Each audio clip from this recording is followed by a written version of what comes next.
Drawing room খালি হতেই পুনরায় তালুকদার নিবাসে হুল্লোড় বাঁধিয়ে দিল মাশফিক। কেন সায়ন্যাকে চলে যেতে দিল, এ নিয়ে অফিসারকে আঙুল উঁচিয়ে উঁচিয়ে কথা শোনাতে লাগলো ও। একই কাজ থেকে বাদ যায়নি আসিফ তালুকদারও। অফিসার তাদের বারবার বোঝানোর চেষ্টা করছেন, সায়ন্যা হামিদকে জেলে পড়া সহজ কথা না, কিন্তু কে শোনে কার কথা? অবশ্য শোনার কথাও না। গায়ে রাগ তো সব তালুকদারের মাঝেই বইছিল। এমনকি অভ্রও চাচ্ছিল ভাই আর চাচার কথার মাঝে কথা বলতে, কিন্তু মোশাররফ তালুকদারের ভয়ে ওর আর এগোনোর সাহস হয়নি।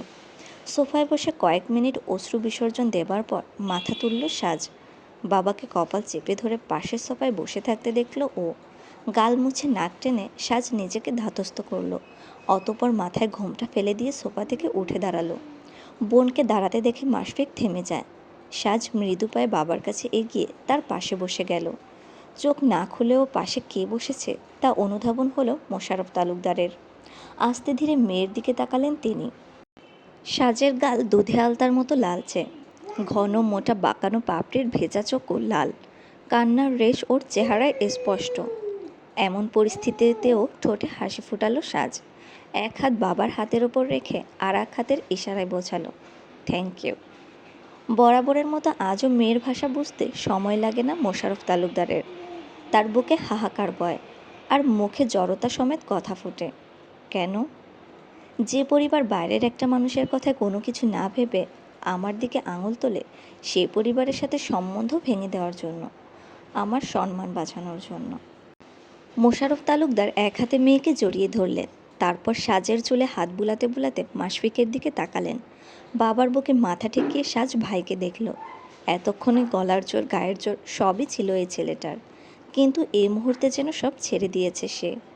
সাজ পুলিশকে দেখিয়ে ভাইকে ইশারায় বোঝালো, ওনাদের যেতে বলো। মাশফিক করেও তাই। বিনা বাক্যে হাত বাড়িয়ে অফিসারদের বেরিয়ে যেতে বলল ও।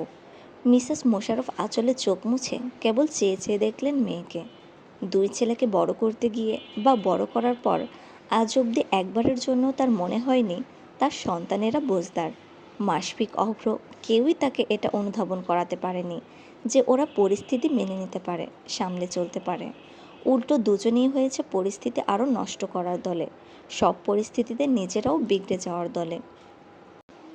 অথচ ওপরওয়ালা ওদের ঘরেই এমন একটা বোন দিয়েছে যে কিনা দুনিয়ার সব পরিস্থিতিকে মানিয়ে চলতে পারে, সব দুঃখ কষ্টকে মনে পাথর চাপা দিয়ে হাসি মুখে চলতে জানে। সাজের এত সবুরের উৎস মিসেস মোশাররফ বুঝে ওঠে না।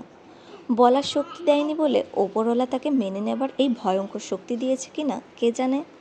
মোশাররফ তালুকদারের থেকে বিদায় নিয়ে পুলিশ চলে যায়। আসিফ তালুকদার মুখ খুললেন এবারে, বললেন, ভাই ওই সায়ন্য হামিদ ওটাকে। সাজকে বুকে থেকে মাথা তুলতে দেখে আসিফ তালুকদার থেমে গেলেন। ড্রয়িং রুমে আবারও নীরবতা বয় কয়েক সেকেন্ডের। এক সময় সাজ ইশারায় বলল, উনি যা বলে গেছেন তা কি তোমরা বিশ্বাস করেছ? কি বলছিস তুই? ওই ছেলের কথা আমরা বিশ্বাস করব? মুশফিক পুনরায় উত্তেজিত হয়ে পড়ে। সাজ বোঝালো, এলাকার লোক সবাই তোকে চেনে সাজ, এমন কথা কেউ বিশ্বাস করবে না। চাচার জবাব শুনে সাজ এবার বাবার দিকে ফিরল। অতপর দুহাত নেড়ে বোঝাতে লাগলো, ওনার বলা কথাটা আমার জীবনে প্রভাব ফেলবে না, তাই আমি চাই না এ নিয়ে আর কোনো ঝামেলা হোক। উনি যাই বলে যাক, তাতে আমার তো ক্ষতি হয়নি, বরং অন্যের এক কথায় প্রভাবিত হতে পারে এমন একটা পরিবারে জড়িয়ে যাওয়া থেকে আমি বেঁচে গেছি। সে হিসেবে ও যা তা বলে যাওয়া মানুষটা আমার তোমাদের উপকার করেছে, তাই না? মোশাররফ তালুকদার ছোট একটা দম ফেললেন, হাত বাড়িয়ে আবারও মেয়ের মাথা টেনে নিজের বুকে নিলেন। আস্তে করে পুনরায় বাবার বুকে মাথা ঠেকালো সাজ।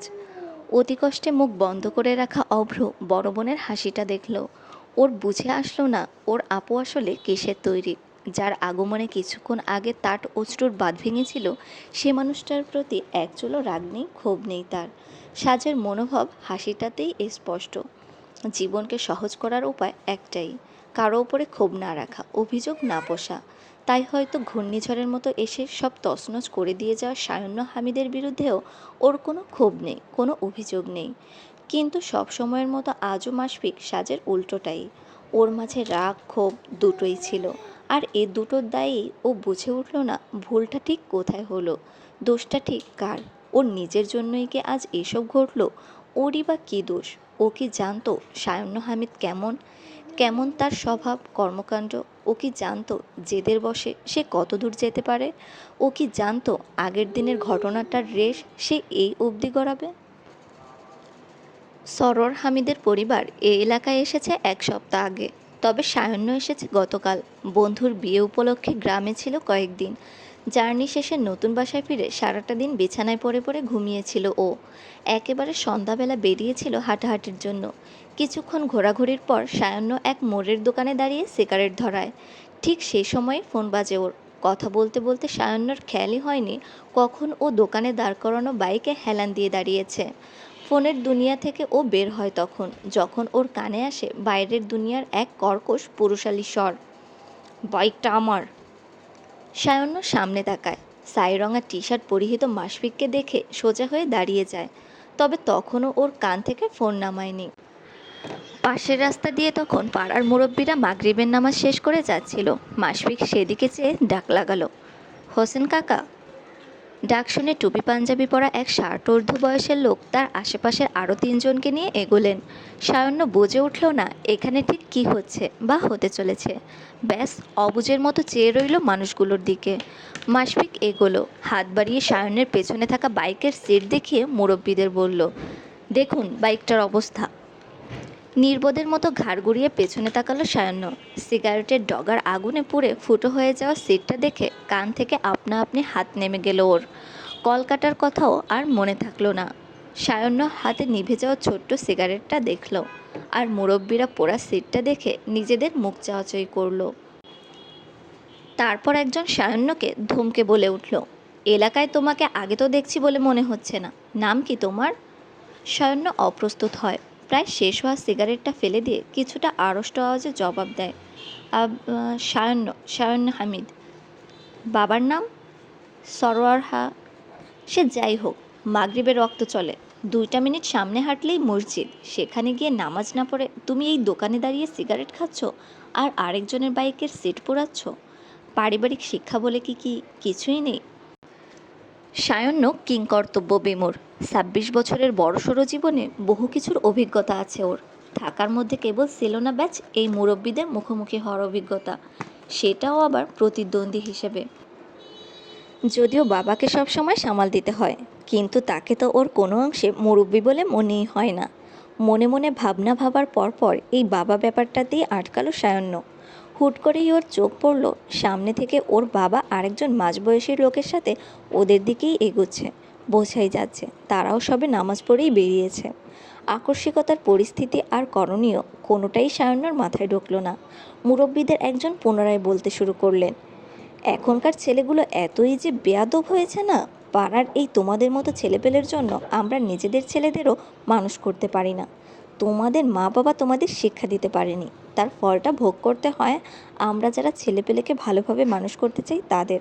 বাসায় ছেলেকে ঘিরে হওয়া সমাগম দেখে ততক্ষণে সরোয়ার হামিদ কাছে চলে এসেছেন।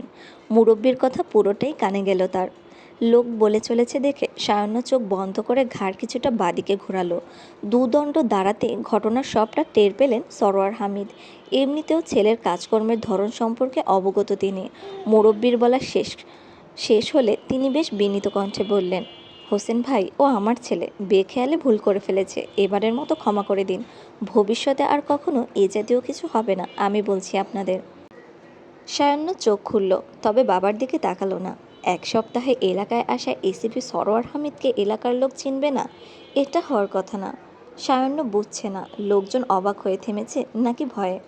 অবশ্য সেটা বোঝার চেষ্টাও করলো না। ব্যাস ভেতরে ভেতরে তীব্র জেদ অনুভব করলো। চোখ তুলে ভেতরের সবটুকু ক্ষোভ নিয়ে মাশফিকের দিকে তাকালো সায়ন্য। এ ঘটনায় সে যে বেশ খুশি হয়েছে সেটা তার চেহারায় খুব স্পষ্টভাবেই ফুটে উঠেছে। আদতেই খুশি হয়েছে মাশফিক। সারাদিন অফিসে কলুর বদলের মতো খেটে বাসায় ফিরছিল ও। এলাকায় ঢুকতেই মাগরিব হয় দোকানে বাইক পার করে নামাজে চলে গিয়েছিল। নামাজ শেষে ফেরার পর নিজের বাইকে এক অস্পষ্ট অবয়ব দেখছিল মাশফিক। কিছুটা এগোতেই ধূসর টি শার্ট আর কালো ট্রাউজার পরিহিত যে মানবের মুখ স্পষ্ট হয়ে ওঠে আর মাশফিকের চোয়াল শক্ত হয়। সাধারণত মানুষ মানুষকে চেনে দুটো সম্পর্কে, অনুরাগী হলে নয়তো প্রতিদ্বন্দ্বী হলে। ইওর এফএমে কর্মরত মাশফিক রেডিও মাস্তির অনুরাগী তো না, তবুও এই মুখ ওর পরিচিত, আর সেটা প্রতিদ্বন্দ্বী হিসেবেই। কেননা ওর বাইকে আরামে হেলান দিয়ে দাঁড়ানো মানুষটা আর অন্য কেউ না, রেডিও মাস্তির জনপ্রিয় অনুষ্ঠান দ্য সায়ন্য শোয়ের উপস্থাপক আরজে সায়ন্য হামিদ। মাসফিক আর সাত পাঁচ ভাবেনি এটা সেই চ্যানেলের সেই অনুষ্ঠান যেটা ওর কর্মরত চ্যানেলকে ভরাডুবিতে রেখেছে। আর আজ সেই অনুষ্ঠানকে জনপ্রিয় করে তোলা রেডিও জকি ওর বাইকের সিট পুড়িয়েছে। হিংসের তোপে মাসফিকের কলিজা তো একটু বেশিই পোড়ার কথা। সে পোড়া হৃদয়ে খট করেই ভাবনা এসেছিল আর যে সায়ান্নকে এই মুহূর্তে খুব সহজে অপমান করা যায়, অপদস্থ করা যায়, এবং ঘটেছিলও তাই। মূলত মাসফিকের সে ভাবনাই বাস্তবায়িত হচ্ছিল তখন। পরিস্থিতি দেখে মোশাররফ তালুকদার চিন্তিত হলেন। এক সপ্তাহের পরিচয়ে সরোয়ার হামিদের সাথে ভালো একটা সম্পর্কও হয়ে গেছে তার। বাজার, নামাজ, চায়ের আড্ডায় প্রায়শই কথাবার্তা হচ্ছে তাদের, যার ফলে নিজের ছেলের বাইক পোড়ায় সেই সরোয়ার হামিদের ছেলের অপমানটা পছন্দ হচ্ছিল না তার। ইতিমধ্যে লোকজন সায়ন্যকে ওর পরিবার তুলেই অনেকগুলো কথা শুনিয়ে ফেলেছে। লোক সম্মুখে আরও ঝামেলা চাচ্ছিলেন না উনি, তাই মাশফিককে চোখের ইশারায় বললেন বাইক নিয়ে চলে যেতে। তারপর পাশ থেকে সরোয়ার হামিদের কাঁধে হাত রেখে বললেন, ইটস ওকে হামিদ ভাই, বাসায় যান ছেলেকে নিয়ে। এখানে সবাই এভাবে দাঁড়িয়ে থাকলে বিষয়টা আরও বাজে দেখাচ্ছে, এগোন। সায়ন্য এক পলক বাবার দিকে তাকালো। সরোয়ার হামিদ ওর দিকেই তাকিয়েছিলেন শক্ত চোখে। এক মুহূর্ত না দাঁড়িয়ে হনহনিয়ে ওখান থেকে চলে এসেছিল সায়ন্য। সাথে নিয়ে এসেছিল মাশফিকের বিরুদ্ধে শরীর ভরা রাগ, জেদ আর প্রতিশোধ পরায়ণতা। আর এই তিন মিলে রাতে ঘুমোতে পারেনি ও। একটুখানি চেষ্টা করতেই মাশফিক আর ওর গোটা পরিবারের খোঁজ পেয়ে যায়। পরদিন তালুকদার নিবাসের সামনে পৌঁছাতেই এটাও জানতে পারে তখন মাশফিকের একমাত্র বোনকে পাত্রপক্ষ দেখতে এসেছে।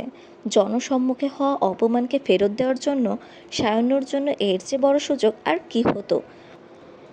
মাশফিক ওর সাথে যে ঝামেলা করছিল কোনো প্রয়োজন ছিল না তার। বাইকের সিট পরানোর ভুলটা ওর ছিল, ওকে বলে এই বিষয়টা সুন্দর মতো মেটাতে পারত সে। কিন্তু মাশফিক তালুকদার তো সেটা করেনি, উল্টো ঝামেলা তৈরি করেছে। সেটাও আবার কার সাথে? যে কিনা হিসাব মেটাতে সর্বোচ্চ আর সব করতে পারে, সেই সায়ন্য হামিদের সাথে। ব্যাস, তারই প্রতিফলন ছিল ওর আজকে তালুকদার নিবাসের সম্বন্ধ সাক্ষাতে বিনা দাওয়াতে চলে যাওয়া আর কেয়ামত বাঁধিয়ে দেওয়া। সায়ন্য সিগারেটে টান দেয়, ফু দিয়ে বিষাক্ত ধোঁয়া উড়িয়ে দেয় পশ্চিমের আকাশে। হয়তো তার সাথে সাজের বিয়ে ভাঙার আক্ষেপটাকেও উড়িয়ে দিতে চায়, কিন্তু পারে না। মাশফিকের বোনের বিয়ে ভাঙার উদ্দেশ্য ওর ছিল না। ওর উদ্দেশ্য ছিল বাইরের মানুষের সামনে মাশফিককে অপমান করা, ওর গোটা পরিবারকে অপদস্থ করা। আর তা হাসিলে ওই সময় পাত্রপক্ষের সামনে মাথায় যেটা এসেছে সেটাই বলে দিয়েছে ও, আগে পরে কিচ্ছুটি ভাবেনি।